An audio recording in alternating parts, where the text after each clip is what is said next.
अस्सलामुअलैकुम। मोहम्मद अज़हर सिद्दीक अपने programme mess views के साथ हाजिर खिदमत है। वो वादा ही क्या जो वफा हो जाए, माजरत के साथ मैं वैसे ही कह रहा हूँ। जो वादा किया हुआ था ओवरसीज के कॉन्टेक्स्ट में, मैंने कहा भी था हफ्ते में कम से कम एक प्रोग्राम कर सकूं, लेकिन जो कि सोशल इशू, पॉलिटिकल इश्यूज इतने ज्यादा हो सकते हैं, वो मैनेज नहीं कर सका। फिर एक जबरदस्त कुंडी खटखटाई, और एक ऐसे इंसान ने खटखटाई कि जो टॉप लेवल पे हमारी ब्यूरोक्रेटिक सिस्टम का हिस्सा हो और बड़े-बड़े काम की, एडिशनल डायरेक्टर नैब रहे हो, Punjab cooperative board for liquidation के चेयरमैन, प्राइवेटाइजेशन कमीशन के चेयरमैन, और बहुत मशहूर है ज़माना केस जो कि मेरा उस केस से ताल्लुक था, वो ईमान मलिक केस था। आपको याद होगा, छोटी बच्ची को डॉक्टर हॉस्पिटल में इंजेक्शन लगा के मार दिया गया था। तो उसकी रिपोर्ट भी जो है ना फाइनल जनाब नज़र मोहम्मद चौहान साहब मेरे साथ आप देख रहे हैं, इस वक़्त अमेरिका में हैं। और क्या मैं कहूँ, ये शायद हमारे जो ब्यूरोक्रेट हैं, उनके लिए शायद कोई मशले राह के तौर पर ये बात आए कि आप समझें और सीखें इससे कि आप भी इस सिस्टम का शिकार हो सकते हैं। बड़ी ज़्यादती हुई इनके साथ, हम वो तफ़सील अभी आपके साथ, और फिर हम ये प्रोग्राम थोड़ा-सा अगर लंबा हो जाए तो ज़रूरी है, ताकि हम बता सकें कि कोताहियाँ, कमियाँ कहाँ हैं, इसको बेहतर कैसे किया जा सकता है। पहले तो नज़र मोहम्मद चौहान साहब, मैं आपको उस वक़्त से जानता हूँ जब आप ब्यूरोक्रेसी में थे और आपको अरसा हो गया आप पाकिस्तान से मूव किए हुए। अ, ब ब बड़े बड़े दिल के साथ मैं पूछ रहा हूँ, असल कहानी क्या हुई? और ये ज़ुल्म क्या हुआ आपके साथ कि किस तरह आपकी प्रॉपर्टी पे कब्ज़ा माफ़िया में क्या लोग आ गया, क्या एक औरत आयशा मुमताज़ किस तरह घुस आई? बहुत शुक्रिया अज़हर सिद्दीकी साहब। पहले तो मैं आपका बहुत शुक्रगुज़ार हूँ कि आप जैसे दलेर, बहादुर आदमी जौन-सा है, जो बिल्कुल ट्रांसपेरेंट और गैर जानिबदार है इन जुडिशरी। पाकिस्तान का सबसे बड़ा अलमिया ये है कि हम सब जानिबदार हैं। जब मैंने जस्टिस फारूक इरफान का केस पिकअप किया था, उमर चीमा जिसने बेसिकली आईसीआईजे का रिप्रेजेंटेटिव है यूएसए में, he refused to be a witness there and I complained to ICIJ। उन्होंने कहा जी अब हम क्या करें, आप कोई नाम दें, कोई नया बंदा उधर का रख लेते हैं। सब के सब जानिबदार। और जिस तरह मैं बहादुरी से आपको काजी फाइज ईसा का और बाकी मामलात में डिस्कशन देखता हूँ, सच पूछिए मैंने बहुत ज्यादा पब्लिक इंटरेस्ट लिटिगेशन या ह्यूमन राइट्स वालों के साथ काम किया है, जिनमें आसमा जहांगीर, इकबाल जाफरी और तीसरे आप। ठीक है जी, ना मुझे आसमा जहांगीर तो मुझे खैर बिल्कुल ही पसंद नहीं आई। उन्होंने एक भी केस मेरा अच्छा नहीं किया, सारे स्पॉइल किए। एक मेरा केस था दुबई में, ये जो ताइफा जाते थे, आसमा जहांगीर ने पैसे खा लिए उधर से। सुहेल वड़ैच ने कहा कि नजर साहब क्यों लोगों की रोजी ते लत मार दे हो, और हमारी लड़ाई हुई बकायदा ये ऊपर, ये जो कॉफी एंड टी रेस्टोरेंट है। तो second Iqbal Jafri, yes was good. Farooq Irfan का केस उन्होंने अच्छा लड़ा, लेकिन वो उसमें बाइट नहीं है इकबाल जाफरी में भी जो अजहर सदीकी में है। First of all I must contribute you for that. देखें, मैं रऊफ क्लासरा की जब मैं तारीफ करता था, वो मुझे कहता था कि एनीथिंग कमिंग फ्रॉम नजर चौहान इज अ कॉम्प्लीमेंट, लेकिन रऊफ क्लासरा भी मेरा वजन नहीं संभाल सका। उसने ओवरसीज की इधर से एक प्रोग्राम किया जब वो 92 चैनल पे होता था, कि जी वो जहाज बंद हो गया मैयतें ले जाने का। एक औरत कोई न्यूयॉर्क से, मैनहट्टन से उसने पिक की, साइमा क्या नाम है, उसको उसने 15 मिनट दिए। उसने कहा जी बड़ा जुल्म हो गया। मैंने कहा क्लासरा जुल्म किया हुआ है, ये अब टोरंटो से जाके अपने बॉडीज फ्री टोरंटो भेजेगी न्यूयॉर्क कॉन्सुलेट। जुल्म हमारे साथ हो रहे हैं क्लासरा, हमें तुम एयर टाइम दो। नहीं दिया गया जी हमें air time. Thank you very much for that, you are really brave person. किस्सा मुख्तसर सिंपल कि जब मुझे अमेरिका एकदम आना पड़ा, मेरे लिए हालात पाकिस्तान में बहुत खराब थे। सबको दुश्मन बना लिया हुआ था, एक अरसे से कब्जा माफिया से नहीं, जंगे। आप बोल्ड आदमी हैं। देखिए, मैं जानता हूँ आपको। मैं आपने जिस तरह डॉक्टर हॉस्पिटल में बाकायदा इंक्वायरी अब की, आप आई रिमेंबर दो डॉक्टर डेज़। हॉस्पिटल में मुझे इतना दुख होता है कि अकील 2 करोड़ रुपए लेकर बैठ गया। क्या वैल्यू है 2 करोड़ की? ऐसा मुख्तसर एक खातून अपने भाई के साथ 1 साल से मेरे साथ रह रही थी, एक दोस्त ने रेफर की थी कि ये CSS दे रही है, नजर साहब इसके पास कोई ठिकाना नहीं है, आप इधर रख लें। मैंने कहा चलें ठीक है। CSS में फेल हो गई, मैंने एक NGO बना दी, एक पिंड से गुमनाम सा पिंड जहां सड़क भी नहीं थी। इसने क्या करना, एकदम मुझे अमेरिका आना पड़ा। लो जी, मैंने उनको इख्तियारात दिए कि आप किराए वराए पे, इट वाज बैड कि उनसे घर को छुड़वा लेता, कार ले लेता, और मैं इधर आ गया। मैं उनको फिर कहता होता था इधर आके कि घर किराए पे चढ़ाओ बेटा, आप कुछ करो, कुछ और जगह शिफ्ट हो, आए वाए शायद जी हम कर रहे हैं। मैं अक्टूबर 2016 में इधर आया था, तो सितंबर 2017 में उसने साजिश की। कुछ वकील रेनाला से, अख्तर भट्टी वगैरह, ये सारे इकट्ठे हुए।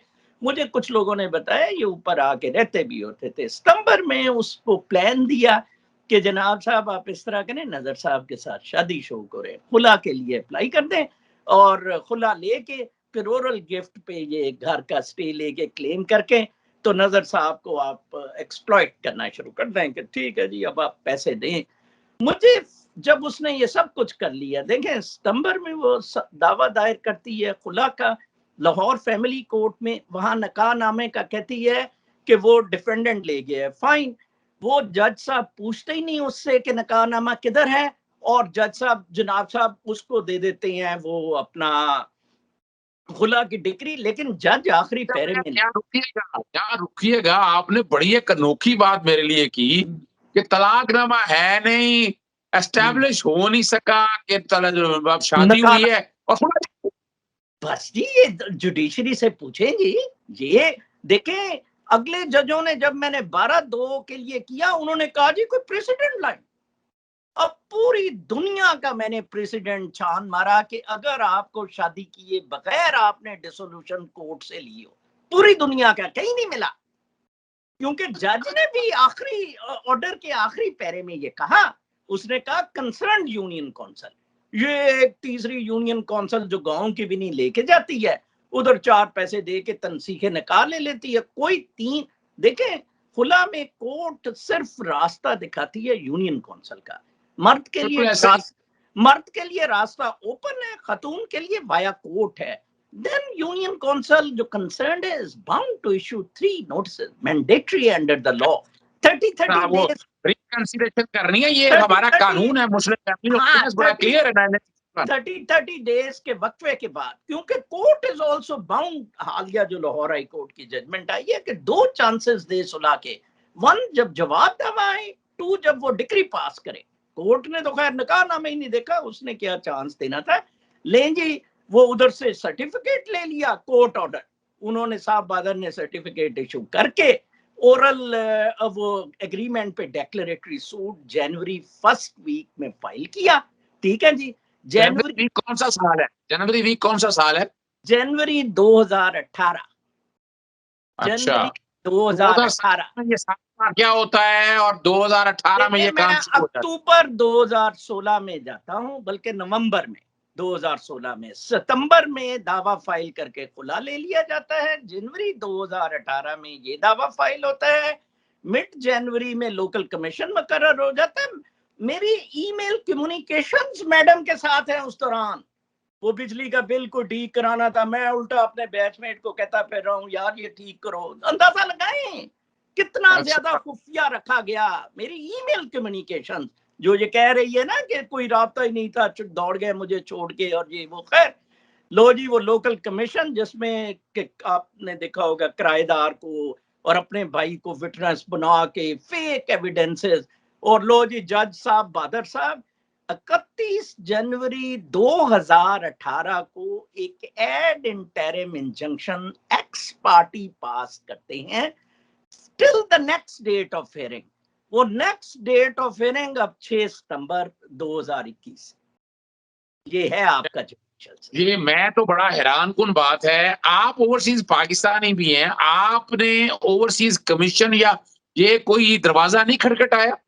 3 साल पहले, आज से 3 साल पहले सितंबर, ये अगले महीने 3 साल हो जाएंगे, 2018 में मुझे ग्रीन कार्ड मिला था। एक्चुअली सितंबर में मुझे ग्रीन कार्ड मिला, then I became a proper overseas Pakistani.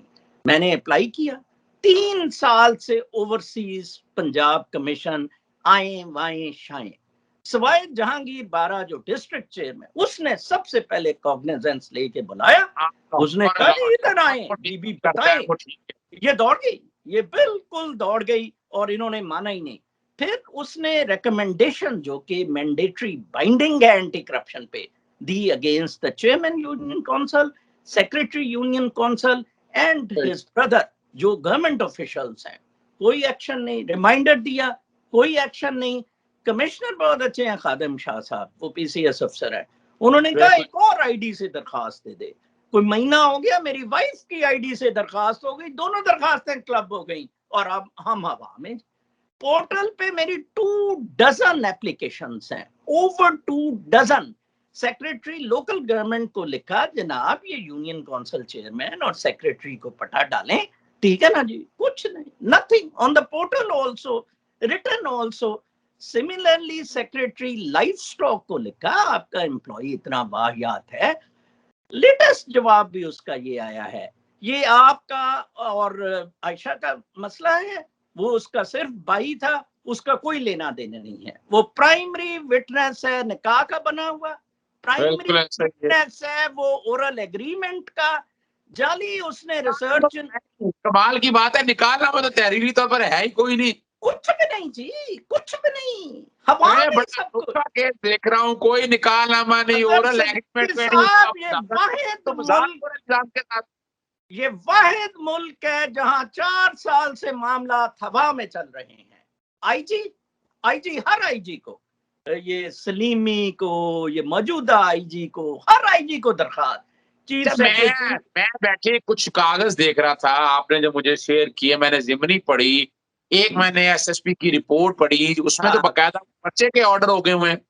लेकिन वो ये हुआ ना, इन्होंने बड़ी उस्तादी की, 420 का पर्चा काटा, 406 का नहीं। मैंने 406 और 420 का कहा था, वो जमानत के लिए गई, ठीक है जी। जमानत के लिए इन्होंने कंफर्मेशन से पहले चलान नहीं भेजा, हालांकि चलान तैयार था, उसको कहा तू कंफर्म करा ले, 420 की बेल तो कंफर्म हो जाती है, उसने कंफर्म करा ली। और जब 420 में जब एक सेक्शन में कंफर्म हो जाती है, फिर वो बाकियों पर भी अप्लाई कर जाती है। वो नहीं, देखिए यहाँ मैं इत्तेफाक नहीं करता नजर मोहम्मद चौहान साहब, मैं यहाँ नहीं इत्तेफाक करता, और मैं अपने प्रोग्राम के जरिए इंस्पेक्टर जनरल ऑफ पुलिस इनाम अपना, उनको भी मैं बाकायदा जब प्रोग्राम अपलोड करूंगा उसको टैग करेंगे साथ कि इस मैटर को सीरियसली देखें। 420 जब इजाफा हो गया है तो 406 में अलग जमानत करानी पड़ती है, वो एक अलग ऑफेंस है, एक अलग कॉन्टेक्स्ट के हवाले से है। और मैं हैरान हूँ कि उस पे तो जिमनी में ऐड हुआ है, तो वो जो एक सेक्शन में कंफर्म हुई है, वो सब में चालान आपका मुकम्मल हो गया है, उसमें गिरफ्तारी की प्रोविजन मौजूद है। आप एक दरखास्त आईजी को मूव करें कि इसको गिरफ्तार करें, वो आप ठीक कह रहे हैं, आईओ के पास इख्तियार है कि वो गिरफ्तारी को इल्तवा में डाल सकता है, वो अपनी जगह पर मौजूद है। लेकिन ऐसे शातब लोगों के खिलाफ जब तक आप पूरी तरह से नहीं आते, टेक ऑन नहीं करते, मसाइल हल नहीं होते। और बात आपको कहूँ, मैं एक और गुजारिश करूंगा आपको, आप इस सारे मामले में हाई कोर्ट क्यों नहीं गए? कि आपको हाई कोर्ट का दरवाजा भी खटखटाना चाहिए था इस सारे मसले में, कि जल्दी डिसाइड करें। देखें, हुआ ये था कि हाई कोर्ट का जो पोर्टल है ओवरसीज पाकिस्तानी का, मैंने उसे बड़ा ट्रस्ट किया, उस पे मेरी 3 दर्जन दरखास्तें हैं। कहा जाता था कि चीफ जस्टिस उसे खुद देखता है, ठीक है जी। मुझे एक दफा, मैं सच बताऊं कि इधर एक डिप्टी डायरेक्टर होता था ओवरसीज में, उसने मेरा केस शमीम साहब से डिस्कस किया। तो शमीम साहब चीफ जस्टिस होते थे लाहौर हाई कोर्ट के। शमीम साहब ने कहा ओरल एग्रीमेंट पे कैसे कोई स्टे दे देता है, उसको कहो मेरे पास रेट लाए। ओके फाइन, मैंने एक वकील को कहा जी ये शमीम साहब के पास दरखास्त ले जाए। शमीम साहब जस्टिस फरूख इरफान के साथ, फरूख इरफान नमाज अमामत कराता था, ये पीछे नमाज पढ़ते थे, कभी ये अमामत कराते थे। उन्होंने कहा नजर चुकानो, मेरी वो रजिस्ट्रार ऑफिस ने रिजेक्ट कर दी, टेकअप ही नहीं किया। उन्होंने कहा आपका लोअर कोर्ट में लगा हुआ है, उधर ही जाए जनाब। ये तो हालात है। मैंने कहा चीफ जस्टिस ने, मैं आपको यहाँ एक खबर दे देता हूँ आपको, जो मौजूदा चीफ जस्टिस है जनाब मोहम्मद अमीर भट्टी साहब, वो ओवरसीज वाले मैटर को बड़ा टेकअप कर रहे हैं, नया सॉफ्टवेयर कुछ चीजें ला रहे हैं। मैं दोबारा गुजारिश करूंगा कि आप बाकायदा ओवरसीज के तौर पर ही chief justice Lahore high court को एक दरखास्त और ये फैक्ट सारे भेज कर लिख कर भेजिए, एक बार भेजें मेरी तरफ से, कोशिश करें कि कॉपी मुझे भी प्रोवाइड करें, मैं वहां तक आप खाम खा इन सबको नंगा करी जा रहे हैं। भट्टी साहब को भी 2 दरखास्तें जा चुकी हैं, एक रिटन दरखास्त बाय पोस्ट फ्रॉम यूएसए, जो इनके वलाना साहब पहले चीफ ऑफ स्टाफ थे, ही नोज मी आपकी तरह प्रीवियसली, वो अब हट गए। उनको कहा यार ये दरखास्त ट्रेस ही करा दो, उनको दे दो। मुझे किसी ने कहा था वो दरखास्त जरूर पढ़ते हैं। No nothing. चले अब एक तो फिर देख लेते हैं, चले हम ना उम्मीदी की बात नहीं है, एक दरखास्त आपने और देनी है, वो दरखास्त आप दोबारा दें।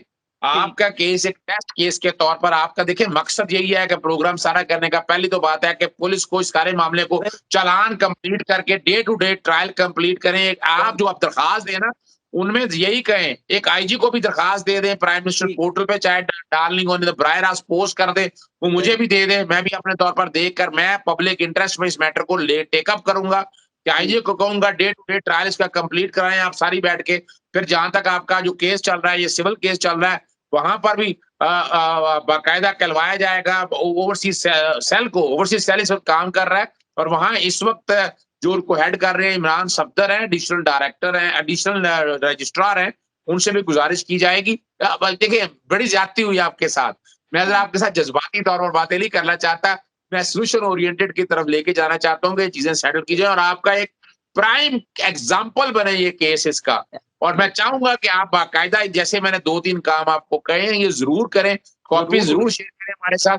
और मैं आपके साथ कुछ और इश्यूज पे बात अलहदा करनी है। आज आप हमारा टॉपिक यही है कि आपके ग्रीवेंस को लेकर अब हायर फोरम के ऊपर एक-एक के साथ सामने लाया जाए और पता चल सके कि कितनी ज्यादती हो रही है सारे निजाम के अंदर। मैंने आप प्रोग्राम खत्म करना चाहता हूं मैं। ओके, बिल्कुल जी, मैंने चीफ जस्टिस को यही स्पेसिफिकली कहा कि इन जजों को बुला के पूछा जाए कैसे निकाह के बगैर ये किया गया, कैसे ये वाला छोड़ दें, आप सिर्फ इतनी कहें कि ये ज्यादती हुई है, उन्हें डायरेक्शन दे दें कि वो महीने में 2 महीने में केस का फैसला कर दें। नंबर 1। नंबर 2, आप जो आपको एफआईआर आई है उस एफआईआर में गिरफ्तारी का जिक्र करें कि 406 लग गई है, इन मुलजमान को गिरफ्तार किया जाए। ठीक है ना जी, ये 2 काम आप कर रहे हैं। और एंटी करप्शन में भी एक जो दरखास्त देनी है वो देने, वो भिजवाएं इंशाल्लाह। नाजरीन, आपने नजर मोहम्मद चौहान साहब एक देखें, एक ब्यूरोक्रेट, एक ऐसा ब्यूरोक्रेट जो खड़ा होने वाला आदमी है। तारीफ मेरी कुछ ज्यादा कर दी है, लेकिन ये खड़े होने वाले आदमी है। ये प्रोग्राम करने का मकसद है आपकी जो ग्रीवियंसेस है आवाम तक लाई जाए, अरबाब इक़्तिदार तक लाई जाए ताकि मसाइल हल हो सके। इजाजत चाहेंगे। अस्सलाम वालेकुम, अल्लाह हाफ़िज़, पाकिस्तान जिंदाबाद।